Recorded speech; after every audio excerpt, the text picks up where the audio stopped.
All right, ladies, welcome back to She Lifts podcast. Today I have a former entrepreneur, current inventor with me today.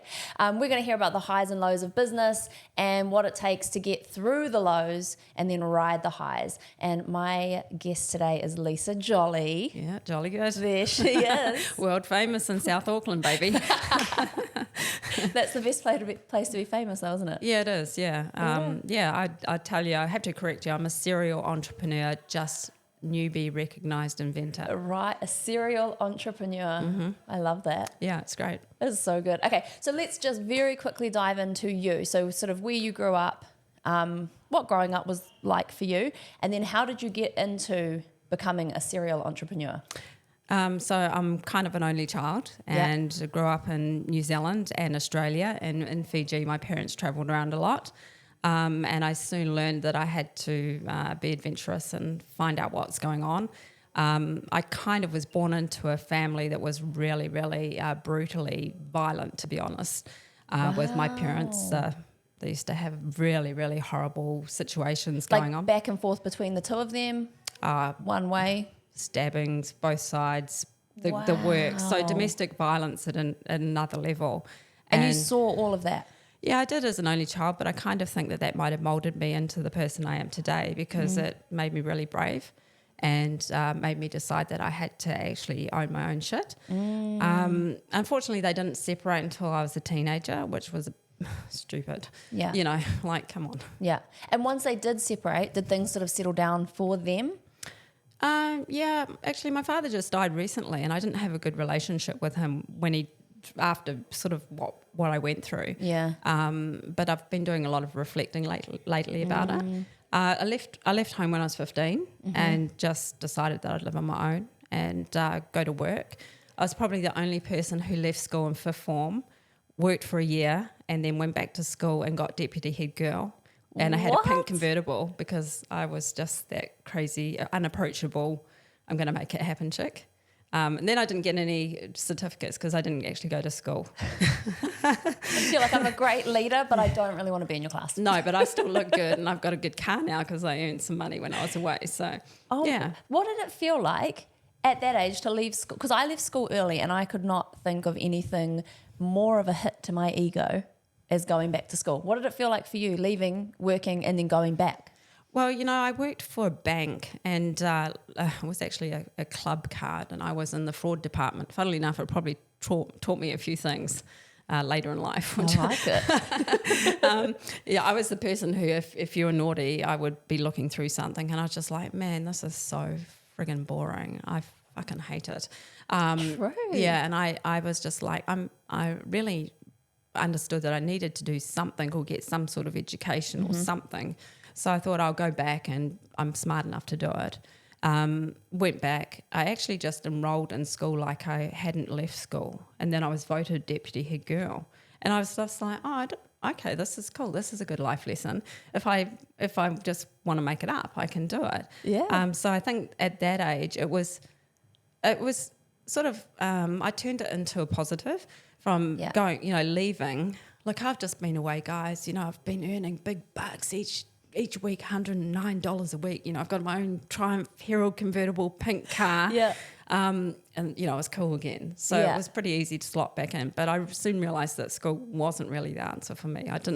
I hung out for a year socially, but there's no benefit for me educationally. It was just do something that I'm supposed to do, And so how many jobs working for other people have you had until you became an entrepreneur? Or was it kind of like I need to be my own boss, I need to do my own thing? Well, after the school thing, I actually went to be a graphic artist because I'm quite a creative person. Yeah. Like I would call myself, if I had some skills or training, I'd love to be trained now in technology because I would be on that computer doing stuff. 100%. Have no idea what the hell's going on now. Yeah. I went and worked, I thought I'd be a travel agent. So, of course, I travel a lot because travel's always been in my genes. My father was actually a pilot and he built aeroplanes in our house. So I was always chucked in a plane that was built in the house and driven off. Yeah. But I went and I became a travel agent and I remember the only thing I liked about work was wearing a really hot little miniskirt to work. And I was just like, And so after that I went and became a accounts clerk. and I was looking for money on this ledger every day. I was 20. I was just like, this is absolute bullshit. Yeah. Trying to find money. Funnily enough, now I think I was like looking for money now. Yeah. I'm like, maybe that was something that was installed in me. I always got to keep looking for money. So basically, I actually decided that I'd leave. My husband now was actually the guy I was interested in at the time, and he wanted to be a gardener. So I said, like, I'm going to be a florist.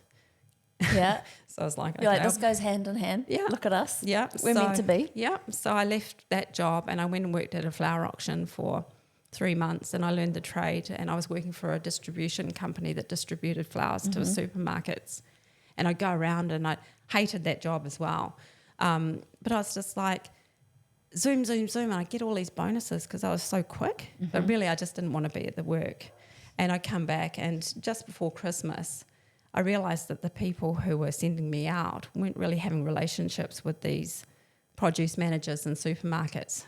They just wanted money. Right. So I started chatting up the produce managers. Next minute, I walked away on Christmas Eve and walked away with 12 supermarkets, and that's when I became self-employed as a distributor of flowers. Wow. And that's just through setting up relationships, seeing that hole that you could fill for yourself and setting up those relationships and then starting your own business. Yeah, I've got a philosophy that you really should talk to people wherever you go. You just don't know who you're talking to. It doesn't matter if you're a produce manager or, a friggin' celebrity. Yeah. All of my stories have come from just talking to people. And my success, I became very successful at a very young age. I had sports cars. I had every colour eye that you could think. I loved contact lenses for some reason. And ironically, that eye thing, I'm actually blind in one eye. And I somehow think, why was I so fascinated with eyes when I was so young? Yeah. So I have this mindset that there's an energy. I don't know how to explain it, but that's how and I a connection to those things, eh? Yeah. Like, for example, when you were talking about working in the fraud department and things like that, as much as it was so boring at the time, there was a connection for later on in life or a reason for later in life. I'm probably the only one who's been investigated by a serious fraud office. So let's talk about that then. If you're going to drop it in. No, well, seriously, it's something that I'm, has really traumatized or really. Would this be one of your big lows? A shock. More of a shock, yeah. Yeah, more of a shock. So what happened? So essentially, I've always been quite vocal, and recently I've learned to shut my mouth, because I have I lost a filter. Going back in 2015, I lost my eyesight, and I was in China. I was over there exporting with my business, and I had a successful export business. So essentially, we're sending products from New Zealand to China. I was up there with my favourite customer, taken around, and I woke up in the middle of the night, and my eye was bulging out of my head, and I had a brain embolism. Yeah, so. I was in China, Shanghai #1 hospital for 8 weeks. My mother got sent up. I was pretty much in a really serious situation. Had 4 surgeries. Jeepers. But what it did was I lost my filter.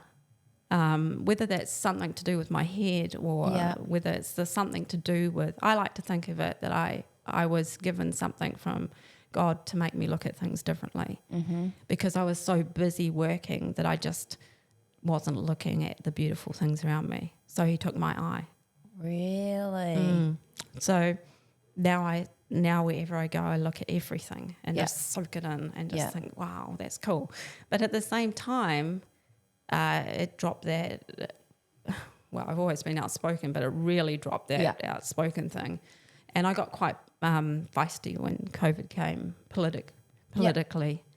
I was very, very upset with what was happening with my business and with what was happening with people around me and all their hard work. Yeah. And I spoke up about it.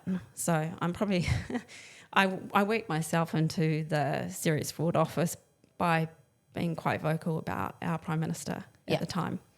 Got blocked on social media. Really? Yeah. Got put on the customs list. Pretty much get pulled aside every time I come into the country for 2 or 3 hours. Yeah. And you travel a lot, so that's that's a massive inconvenience for you. Like, for example, you've actually just got back today at 3 a.m. this morning from China. Yep. And so you're just Yeah. getting pulled to the side. Yeah, I didn't actually last night, so maybe I'm off the list. You might have been cleared. I might have been cleared.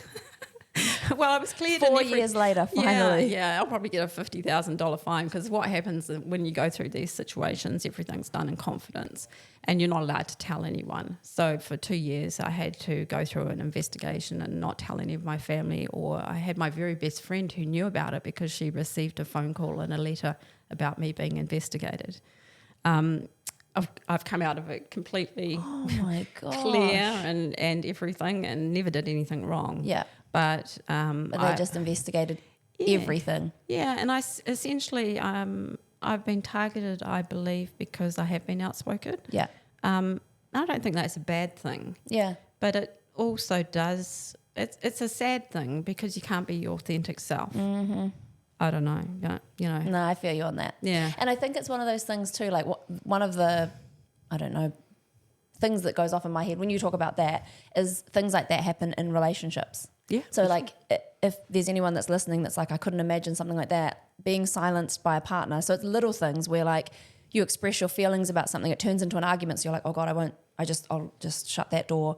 Next time you go to express your feelings, it's a little bit less. So for you, it's like you've expressed, which you should be allowed to do. You should be allowed to express any feelings about our government and our Prime Minister, whether it's love, hate, they're annoying, I think they're doing the wrong thing, I think they should look at doing something like this. This is affecting my friends and my business and everyone's hard work. We should be allowed to express those things without the threat of like, oh my God, now my whole life's going to be ripped apart.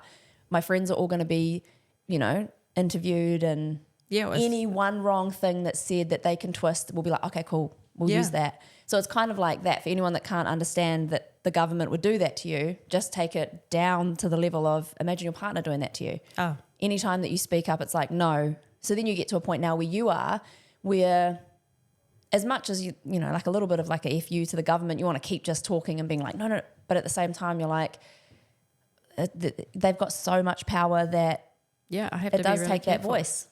At the time, I actually had a options situation with my business from Goldman Sachs for 60% of my business. And I got an article published in the Herald, which was something controversial as well, which again was what I know myself and I know my truth. But that killed that deal as well.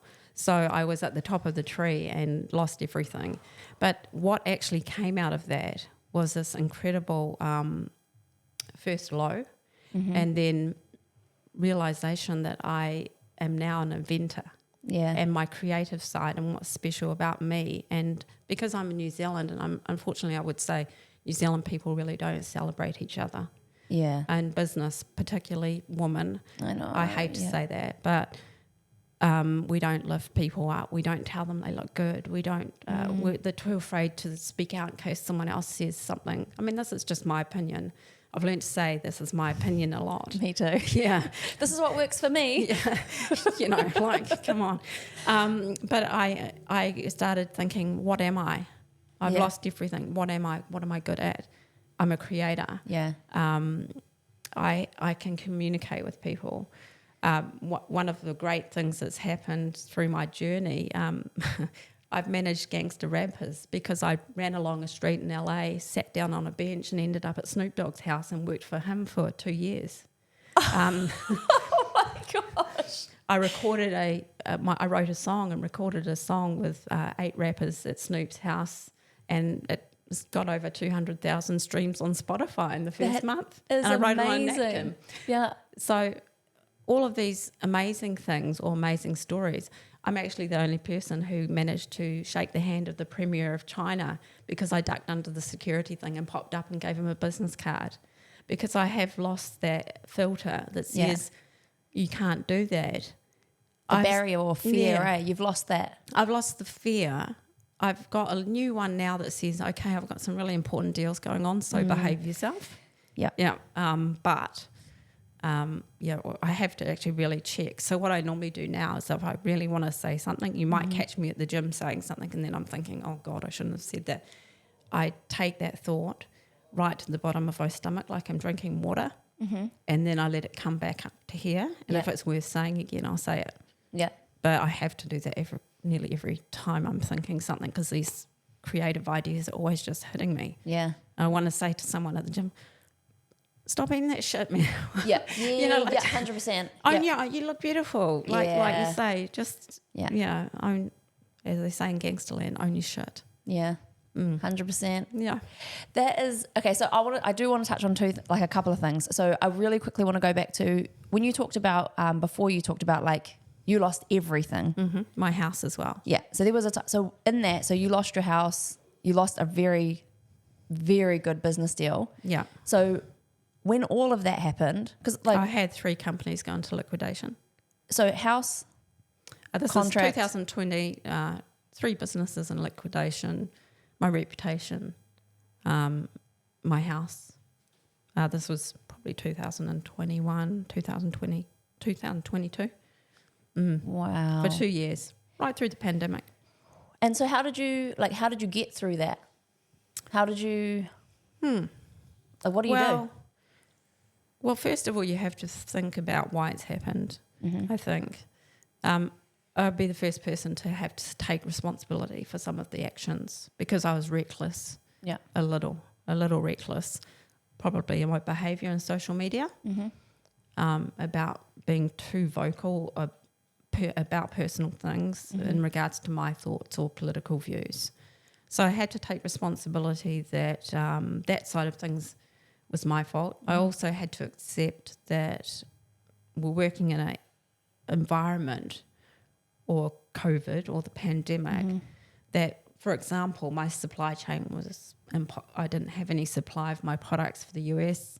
I couldn't ship anything. I had to lay off all my staff because there was no business all of a sudden. So that was out of my control. And then I just had to say, look, this had to happen to clear the decks for me and get rid of this baggage so I can actually really do something I love and I'm passionate about. Because I also realised that I'd just fallen back into the grind of running a business, running around like a fucking headless chicken. You know? Yeah. And that's not what I want to do. I want to create. I want to make ideas. Yeah. I want to help people with ideas. So, yeah. I just... So as much as it was the worst of times, a lot of good came out of it for you. A little bit of freedom from just the label of being an entrepreneur, right? Yeah. I mean, I had a serious sort of thing with the family as well, because I'd let my family down. That's how I felt personally. Really? Because, I've always been the strong woman, and then I'm falling, and, there was a lot of public embarrassment as well. Wow. So I had to actually, first of all, it was anger, and then I had to go through a process where I couldn't blame them for that. I had to actually forgive them and forgive myself as well. So, I'm still happily married, still got kids, still got grandkids. And now I'm just starting to see light again, which is good. And a lot of it's come from this fitness challenge as well. Yeah. Because I'd sort of given up for a while, and then I was just like, nah, get my sass back, girl. I'm a hottie. Come on. 100%. Yeah. Because the thing is, I think for like anyone that is in the club and knows you and sees you, they'll have no idea that so recently you were going through something so low. Because you're also just like the light of the gym. You come in and it's like, oh, happy dancing. You know, Lisa Jolly is jolly. Like literally it's just... In China they say, Mrs. Jolly. And my mother's maiden name's Good, so I'm Mrs. Jolly Good. Oh, stop. Are you serious? Yeah, no, serious. That is you are made for inventing things. Yeah, I am. Like you've got that is the best company name ever. Jolly Good Inventions. And I think like with age, and with experience comes vision.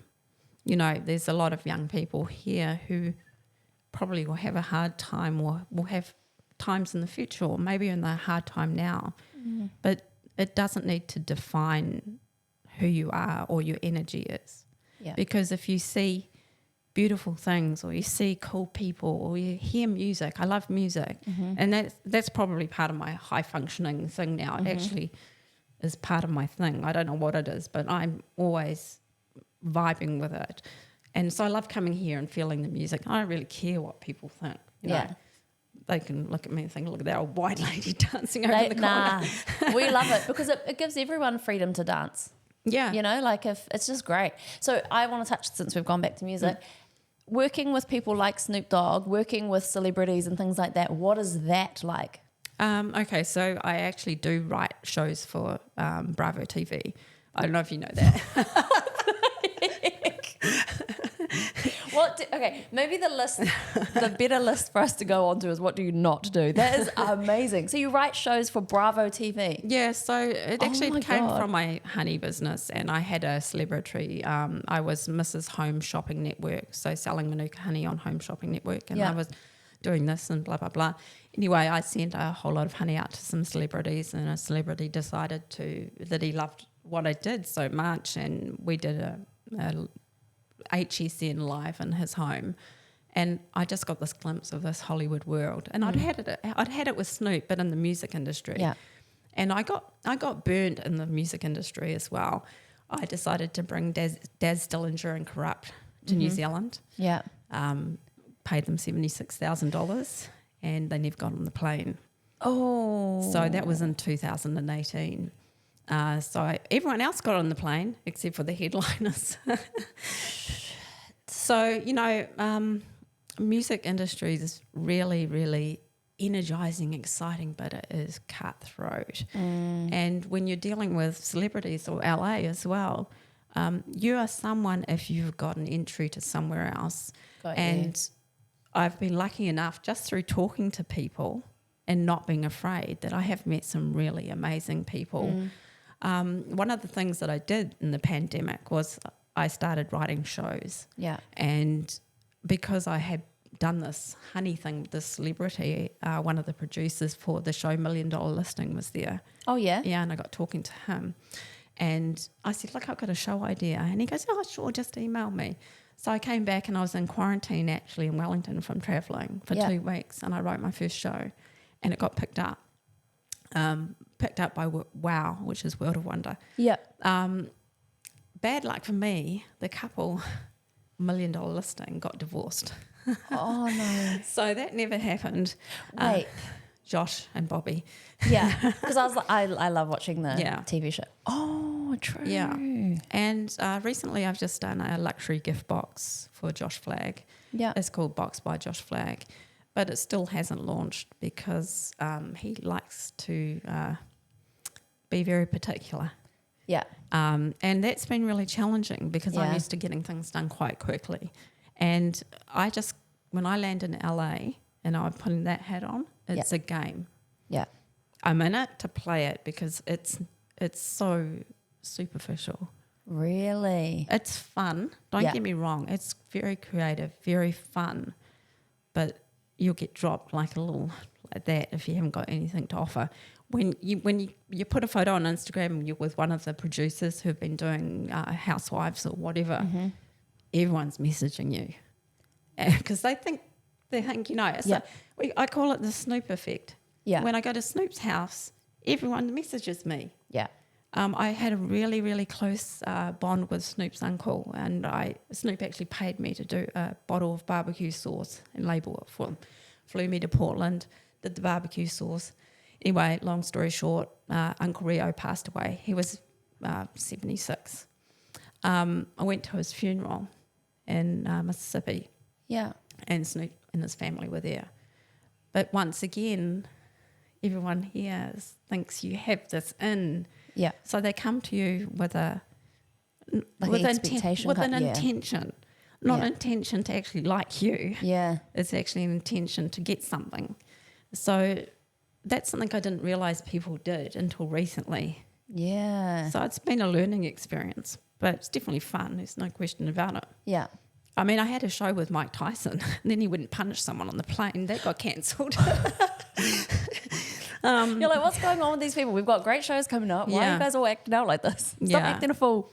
And some of the shows that I've written, I'm not sure I want to do anymore because they're investigative shows, and I don't know if it's good to poke the bear of someone else's lifestyle these days. So, we'll see what happens. Is your brain just always buzzing with ideas in so many areas too? It's not like you are an inventor in one space, because you are creative with shows, music, your job, like your businesses and things that you've created. For example, we were talking about your packaging that you've. Yeah, well, that's actually the thing that's your big passion at the moment. It's my big focus. Right. Okay, so because I designed it through COVID and I made it's basically a bioplastic, which will replace plastic for certain industries. Mm-hmm. I'm very passionate about sustainability. I know that's why, greenwashing or whatnot, but I actually give a shit about the ocean. Yeah. I love turtles. I live on the beach. Yeah. And for me, that's something that I hate, seeing plastic at the beach. So I designed a packaging. Mm-hmm. I patented the packaging. Mm-hmm. I've been Uber driving for 3 years to pay for my patents, over 200,000 to pay for my patents for my packaging. So I now have patents in US, China, and New Zealand. And at the moment, I'm in what they call LOIs, which is letter of intent with 2 major companies. I can't say who they are, but that's so exciting. it's very exciting, but it's very scary as well because you're dealing with mega stuff that I'm not good at, documents and all the stuff I can do, but I hate doing it. Yeah. So.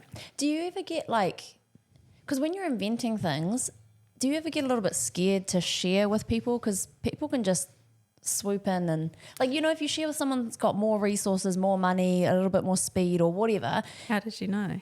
That is like the first fear for me, is that I would share with someone that just swoop in and steal my idea, and they'll be like, that was my idea. And no one would ever believe me. Okay, so here's the actual truth. Oh gosh. So my options deal with Goldman Sachs came because someone stole an idea off me.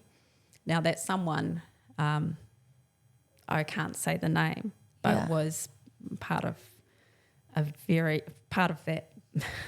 world, who I met at a party and had a few drinks and told them about an idea. And that idea originally was called conscious coupling. Oh. It's now called Bumble. Oh. Seriously? Yeah, that happened about 10 years ago. And when the woman rang the bell on the stock exchange, I just sat there just thinking, oh my God. Yeah. So my options deal came from a guilty conscience from someone who did that. So now when I have an idea, I do want to shout it out to the world because some of them are so good. But now I'm like, don't tell anyone. Yeah, which is so difficult bad. when you're so excited. It's horrible. It's really horrible, when you just start to realize how little you can trust people. You'd have that with the gym though. I get pretty stressed out about certain things. Because you guys are being innovators and you're doing stuff. Next minute you got it down there. I mean, I do understand that as well. And to be honest, there's so many things, especially in the gym industry, there's so many things that are not new ideas. And so I'm like, okay, I do get it. But for me, it's when we put our flavor on things. And I always you see the quotes that come up being like, oh, they can do what you do, but they can't add your extra sauce or whatever it is, spicy sauce or whatever it is. And I'm like, yeah, I do get that. Uncle Rio's barbecue sauce. Yeah, so that's what I'm going to start calling it. I'm like, this is the Uncle Rio. Thank you very much. Yeah, do that. Hallelujah, preach. You'd be saying that right now. Just thinking about, because there's so much that I knew that you were extremely onto it with business. I know that you are when you talked about losing your vision, but then gaining a different insight to things. I see that, and I didn't actually know that you were blind in one eye. That's why I don't lift the weights up on the side because I feel like I'm going to fall over. Yes, well, because you got no idea where they're going. No, and so it's a little bit stressful. I just actually totally ran into the table before on this podcast. Oh no, but he was good. I'm getting better. I mean, it's been a long time now, so I have a lot of balance, but it's something that you're mindful of. 100%. Yeah, and actually, just this last year, I had the stitches taken out from inside of my head, which had been there for 8 years. Cheapers. Yeah. I wouldn't give it back for the world, ever. Yeah, because the experience is amazing. You do have a different view on the world, which I think is something that you've definitely been. It's not something that people can learn, or I don't even think that it comes from an environmental thing. I think that it's something that you're blessed with. Yeah. Which is you. I appreciate that. Yeah. I mean, it's only an acceptance. I changed my signature now to creator and ideas person last year. Yeah. Because I was like, that's what I am. That is what you are. Yeah, creators and ideas person. And I'm actually just going to own it. And people like actually traveling here. And it's really cool. A couple of young people asked me today, oh, what's your job? And I was like, salary crushes the dream, baby. If you need a hand, let me know. Like, seriously. Yeah. Because I believe there's something inside everyone that would make them feel so happy. I wake up in the morning, I just feel, fuck, I'm so happy. Like, I'm really happy. Don't get me wrong, I get really, sad and stressed and have a cry and everything like that. And, oh, God. But the overwhelming feeling of your life is happiness. yeah, I say, well, what's the worst thing? I'm not dead. Yeah. I'm not going to die. Yeah. Why would you not do it? I don't understand. For me, I actually don't understand why people wouldn't do stuff they don't love. Yeah. This doesn't make any sense to me. Yeah. So stupid. Like, wake up, people. Just fucking get up and do something. Yeah. Because I think sometimes as well, we get very stressed out about like money to pay the bills, to do this, to do that. Because with Kuriki is where we do our financial literacy program. And when we talk through different ways that you can view money, is that a lot of us are taught, this is the money that comes in, that's the money that goes out, this is what I have left over, am I in a deficit, am I in a surplus? If I'm in a surplus, I'll save some, da-da-da. But then when you are in a, like what we do, entrepreneur, you create money, you create opportunity to make money. So you look at it different, as opposed to going, this is the money coming in, it's going, these are the things I need to pay, this is what I need to create to pay what I need to pay and do what I need to do. So if I need to take a trip, I need to create this money, create an opportunity, do these things, and then I'll go and do what I do. Yeah, I mean, I don't have any people who are like, wow, you travel. Well, yeah, just get on the plane. Okay, well, how can you afford that?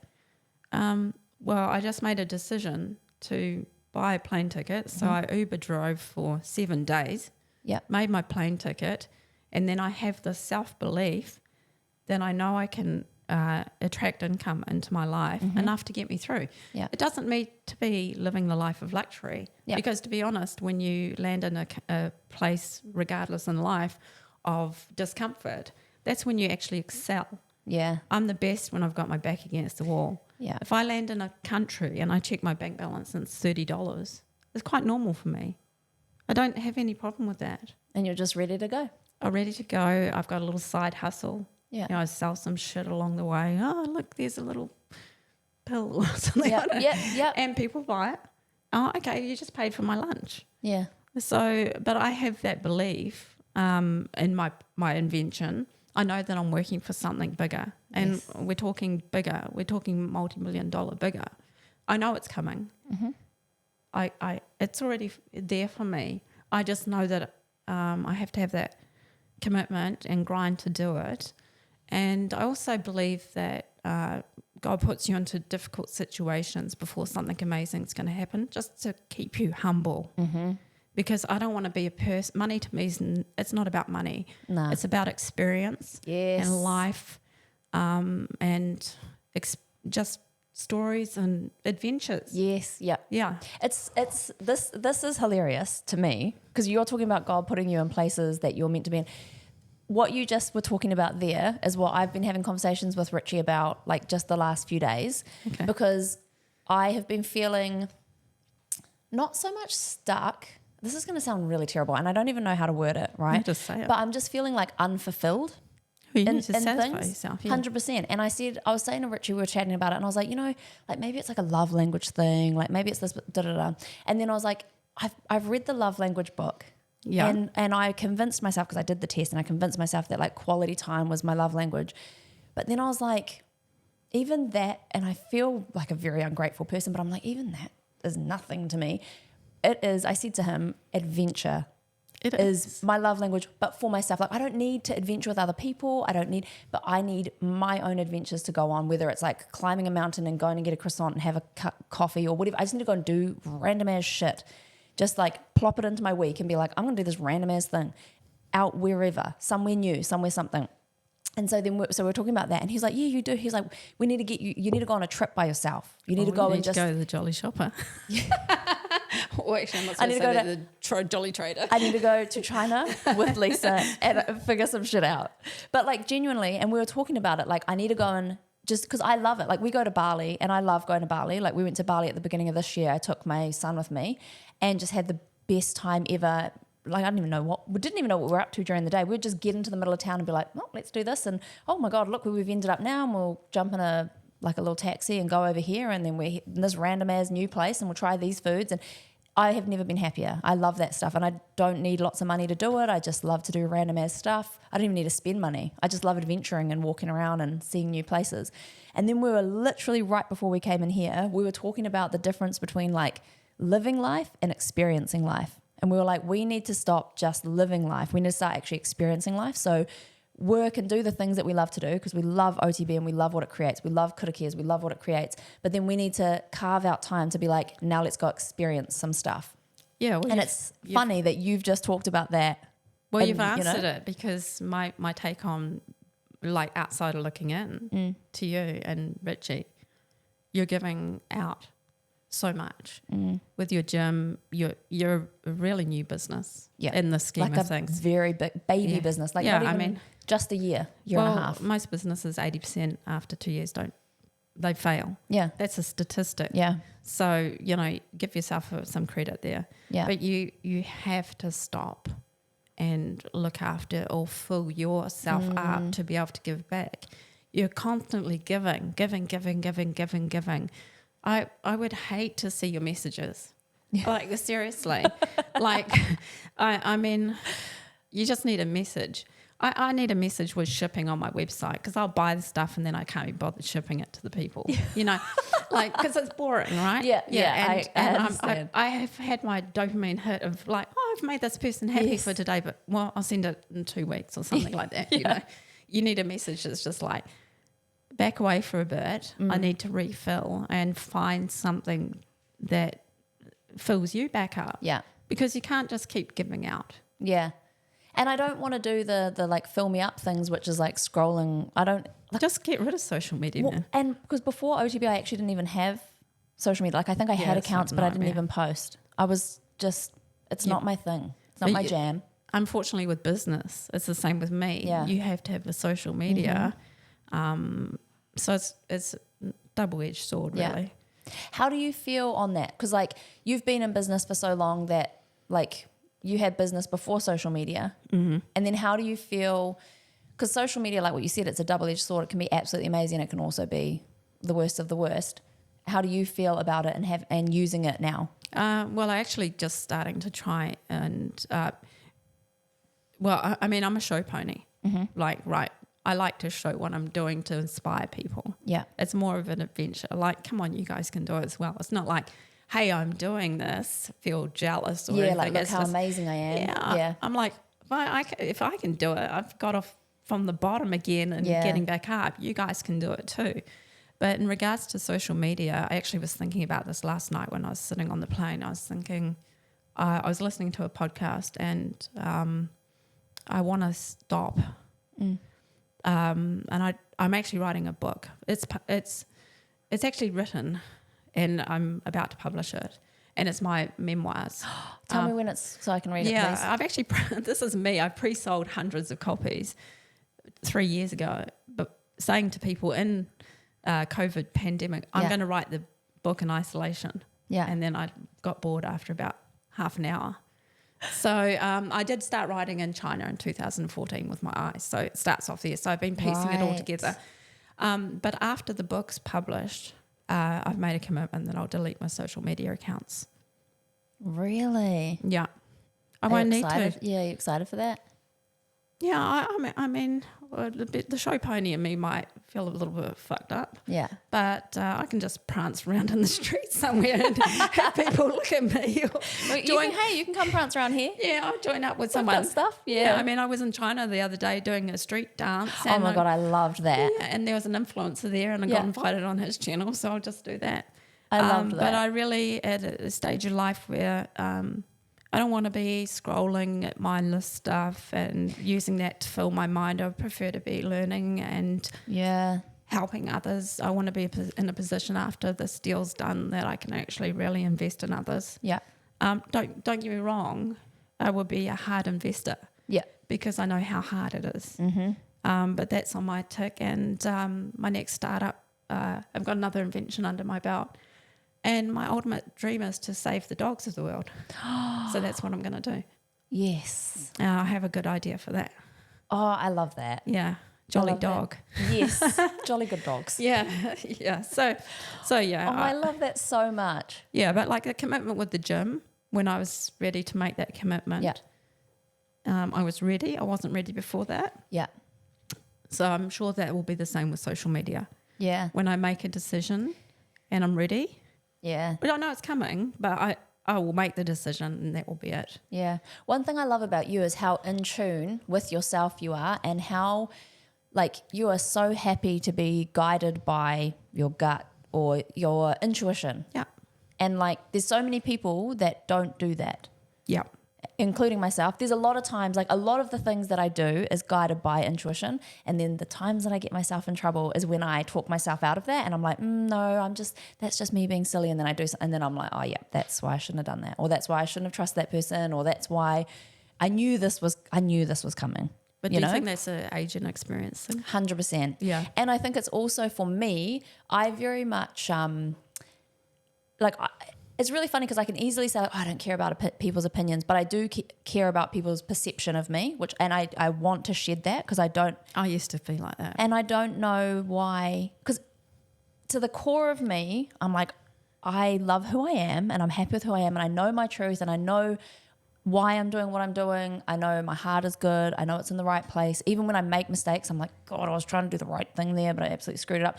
So like, I'm very stable in myself and my love for myself, but for some reason, I still care about the perception of others. And I think that's why social media pisses me off personally, because I'm like, I want to post. Like, I don't know why I want to post. Like, I want to post for my own self to be like, it's a little memory bank for me to be able to go back on and be like, that's right, that lift was cool. But then the perception side is like, oh, does it, like, is it a good camera angle? Do I have like a good song? Yeah.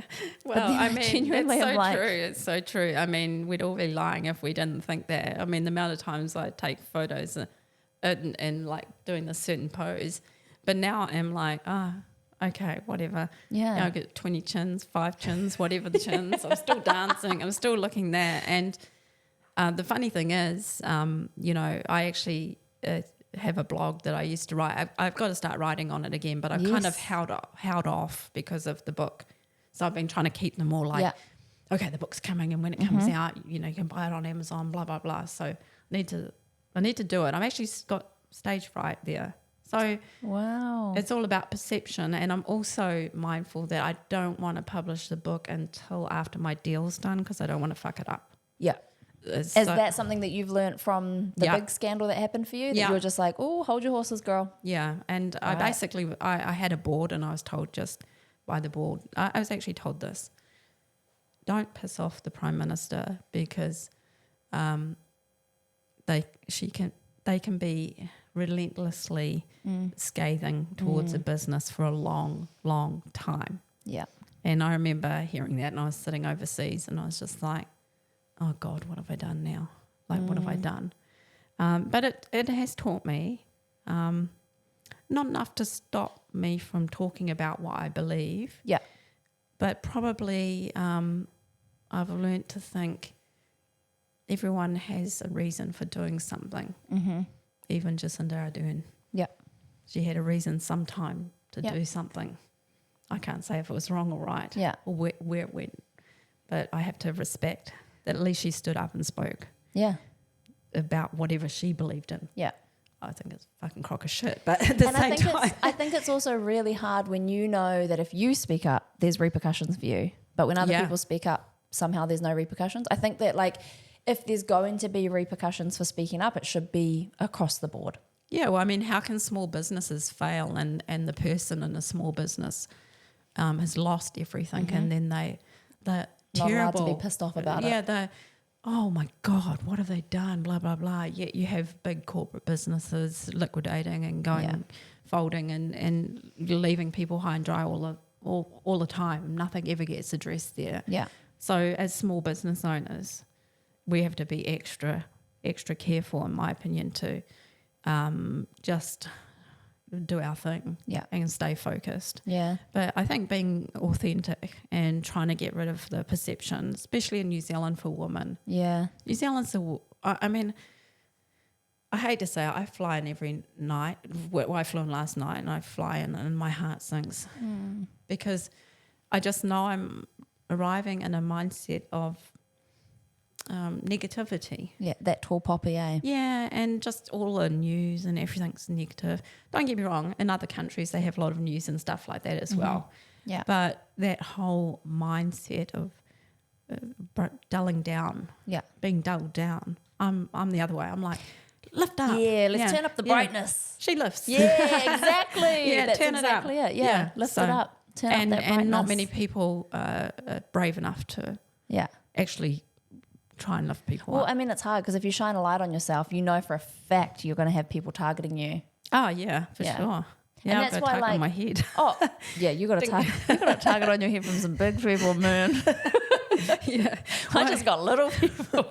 Well, I did have a gangster rapper message me, if you sue me, bitch, I'm going to take you down. I'm like, one of my investors at the time from another country, actually from Instagram. Yeah. He paid for the plane tickets and he said, yeah, no, I don't do anything. I don't want to be pistol whipped in LA. And I was like, yeah.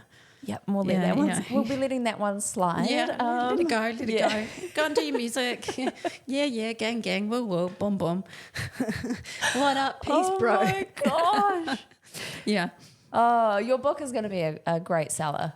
Wow, yeah. If you've got all those stories in there, it's going to be amazing. Yeah, I think it's going to be good because I figure I've probably got about maybe 100 haters who will buy it just to see if they're in there. 100%. But I have changed all the names. Yeah. Because I really don't want any drama. No, like Jacinda Ardern will be Melinda Marnern. I don't even know if she gets a mention. But Goldman Sachs is Silver Ladybags. So you can't say that. People are going to know now. Oh, sorry, Goldman Sachs. Okay, no, I'm going to change that again. But that is so good though, Silver Ladybags. Well, so you should be able to take the name of every person and reverse engineer it. Perfect. Yeah, I love that. And so there's much. a few local figures in there too. Just to. That is so good. Sorry, Goldman Sachs. Oh, that's right. I'm sure they'll forgive you. They won't. You're like, if you want to know about grudge holding. No, let it go. Yeah, Learning exactly. experience. We let it go. Experience. We don't want to be pistol whipped or whatever else they do. How many other people have had a deal with Goldman Sachs? Well, I don't know any. Yeah, there you go. That's incredible. Yeah. You have had, the highs of the highs and the lows of the lows, and you've still come through happy. And skinnier. Yeah. Thanks. That's all you, girl. That's all you're dancing. No, that's all you. Yeah. It's us. It's us. It's girl power. Yeah. But like, so with that, thinking of anyone like that's an inventor, a creator, or an entrepreneur and a female, like, because I think you tapped on it so perfectly. Like, it is hard, but business in New Zealand is hard anyway, because we are a small country. That's the problem. It's so small. Yeah. And, we're pretty small-minded. Yeah. Because there's not a lot that we have really to deal with. Our lows aren't as low and our highs aren't as high. We don't know any different. We really don't. No. And so we're doing our best. Yeah. And it is harder. Well, I don't know because I'm not a man, but it is hard for women. And I think it is. Yeah. And we're not, I don't think we mesh and are as uplifting to each other as we should be. 100%. And I think that is definitely something that needs to change. I don't know. Maybe we need to put together like a women's business meeting where we just like get in here and let's all talk about how awesome each business is. I would love to hear from, I tell you what, there's some really talented chicks out here. I can tell by the way they dance. Yeah. Okay, so I reckon you should fire them up and get them to pitch a startup idea. I think so. We That'd be cool. We have got one of our, for whānau taka for karakias, one of the modules that they do, the second module is like building a business. Yeah. And we've actually got 3 girls at the moment that come to OTB that are doing the course and they're building businesses. It's incredible. Oh, it's so empowering. Cool. It's so empowering. Anyway, so to finish off before you go, obviously we're going to hear all your stories in your book because anyone that's listened to this is going to buy your book whenever you release it. If you could let us know, it would be great. It'll be in the next month. Okay, perfect. Yep. And then, so for anyone that is a creator, an inventor, an entrepreneur, our females in New Zealand that are just trying to step out of the box that they feel is around them, they want to do something different. What would be your 3 tips, like quick things that you're just like, just keep this in mind? What the 3 things for you? Number one, I'd say, if I do my idea, am I going to die? And if the answer is no, then you should do the idea. Okay. I love that. Okay. Yeah. So the second thing is buy a domain name. Oh, yeah. Because, you know, once you make a commitment to something, that's actually a commitment of financial purchase, might be only $30, then you're actually going to make it work. And I would actually, I have a journal. I write things down. I think for me, it's been a soul journey to make a commitment, but I like to reverse engineer things. So let's say you want to start a business. Where do you want to be in 6 months? Okay, I want to have my business launch and then work back to front and timeline it back like that. That would be that's what I normally do. Yeah. I mean, I'm a startup girl. I like to help start up everything. Yeah. But yeah, have self-belief. And don't be afraid. If you fail, who cares? Yeah.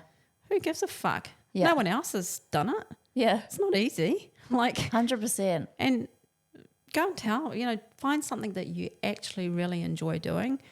Solve a problem. Yeah. Solve a problem. Like a business that can solve a problem is amazing. My packaging business solves a problem.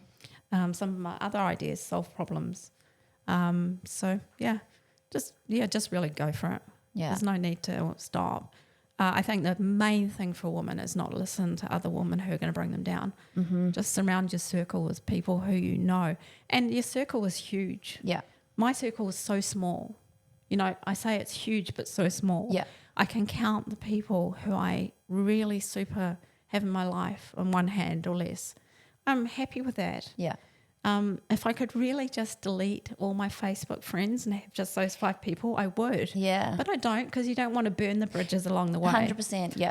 Especially in business, that's so important, is that relationships, networking, that business, like those bridges.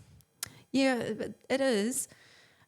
Just like a little side note, I have been helping my daughter launch a business.